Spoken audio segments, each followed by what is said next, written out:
Bonjour à tous, dans cette vidéo, nous allons voir comment optimiser Windows 10.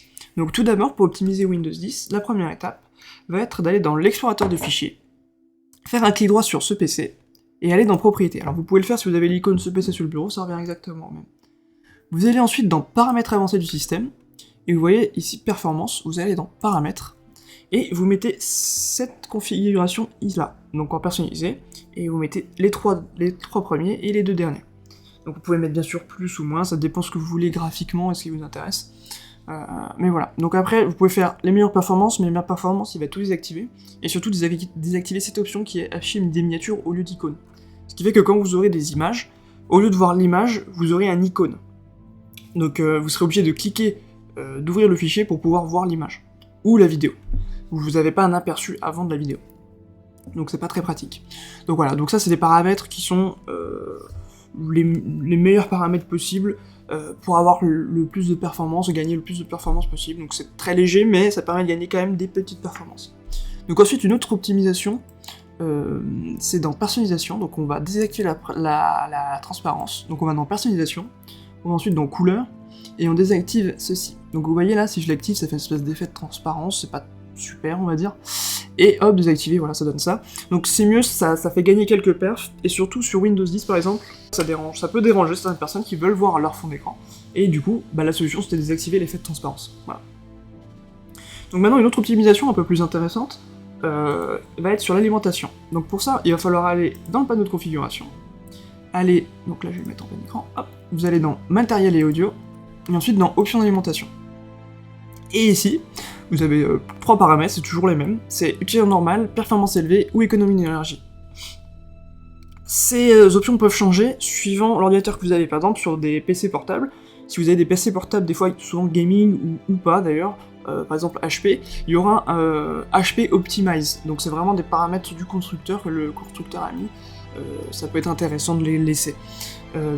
Sur un PC fixe en tout cas, le paramètre est toujours le même, c'est performance élevée, je vous le conseille. Il faut privilégier les performances, vous n'êtes pas là pour économiser de l'énergie, il n'y a pas de batterie. Après, si vous voulez vraiment économiser l'énergie, vous mettez économie d'énergie sur votre fixe, mais si vous, par exemple vous jouez, je pense que performance élevée sera beaucoup plus approprié. Donc ensuite, on peut modifier les paramètres du mode, et ici, vous voyez, souvent, quand vous mettez performance élevée, ce sera ces paramètres. Donc il met jamais l'ordinateur en veille. Après, on peut encore aller un peu plus loin, il y a dans modifier les paramètres d'alimentation, et si vous avez un SSD, donc là, pour savoir si vous avez un SSD, je vous invite à regarder ma vidéo qui vous présente deux applications indispensables pour Windows, donc dedans il y a Crystal Disk Info qui vous permettent d'avoir tous les détails sur vos disques. Donc là, vous pouvez savoir si vous avez un SSD, et donc si vous avez un SSD, là vous pouvez mettre 0 minutes, parce que le fait d'arrêter le disque dur, c'est quelque chose qui était nécessaire pour les HDD, donc les disques durs encore avec les disques, où ça gravait dessus, etc. Là, ce n'est plus nécessaire pour un SSD. Une autre quelque chose à faire, sur les PC fixes uniquement cette fois-ci, c'est dans Veille, et dans Autoriser la veille hybride, vous le désactivez. Ce n'est pas nécessaire pour un PC fixe, et en plus ça peut causer des problèmes, donc je vous le conseille vraiment pas. Donc voilà, donc ça, mais ce qu'il y a à retenir, c'est surtout, si vous êtes sur un PC fixe, mettez performance élevée, si vous êtes sur un PC portable, tout dépend de ce que vous voulez faire, mais vous pouvez aussi mettre performance élevée. Je vous conseille quand même de laisser utilisation normale si vous voulez pas que votre batterie fonde, mais sinon ça peut être quand même intéressant d'avoir performance élevée quand vous êtes sur secteur au moins. Donc voilà. Donc ensuite on va passer à une troisième optimisation, enfin une quatrième, c'était la troisième. On va faire Windows R et on va supprimer les fichiers temporaires. Donc pour faire ça, vous voyez, c'est la commande qui est juste ici, donc @temp @. Et cette commande ça va être un chemin absolu qui va vous mener directement au dossier temporaire. Donc là oui, j'ai déjà supprimé malheureusement, mais on va quand même le faire. Donc là, vous allez faire CTRL A, et vous allez faire supprimer. Donc là, vous voyez, ce qui vous arrivera sûrement, c'est ça, à la fin. Donc là, il va mettre un peu de temps, normalement, pour supprimer. Souvent, il y a des fois, il y a 1 giga à peu près de fichiers temporaires. Ou moins, enfin, ça dépend, il y a combien de temps vous l'avez pas vidé. Et là, il va vous dire, ce fichier est ouvert dans le système, donc c'est des fichiers assez importants. Donc là, vous cochez ça, et vous faites ignorer. Pas besoin de les supprimer, ils sont utilisés par le système, mieux vaut ne pas les supprimer. Donc ensuite, pour la cinquième solution, nous allons voir comment, par exemple, si vous avez beaucoup de bugs sur votre ordinateur, vous savez pas à quoi c'est dû, vous avez des problèmes de performance, des fois vous avez vous avez des bugs et vous savez pas d'où ça vient, vous avez aucune idée d'où ça vient, et ben je vais vous montrer une petite commande à faire sur le PowerShell. qu'il faut lancer en administrateur, hein, sinon vous pouvez pas le faire bien sûr. Donc là hop, je lance en admin. Donc commande assez simple, vous faites sfc, espace, vous mettez un slash et scan now. Tac. Donc là ça va prendre un peu de temps, et en fait je vais vous expliquer ce qu'il fait. Il va prendre une image qui est stockée dans l'OS, qui est une image de Windows à la base, donc ça veut dire quand il avait rien, quand il était installé, et il va la comparer avec l'image de maintenant. Donc tous les fichiers du système 32 ou tout ce qui est nécessaire à Windows, il va les comparer les uns avec les autres, et s'il détecte un problème, ou qu'il manque un fichier, ou qu'il y a une corruption de fichiers, il va les remplacer, et il va corriger l'erreur.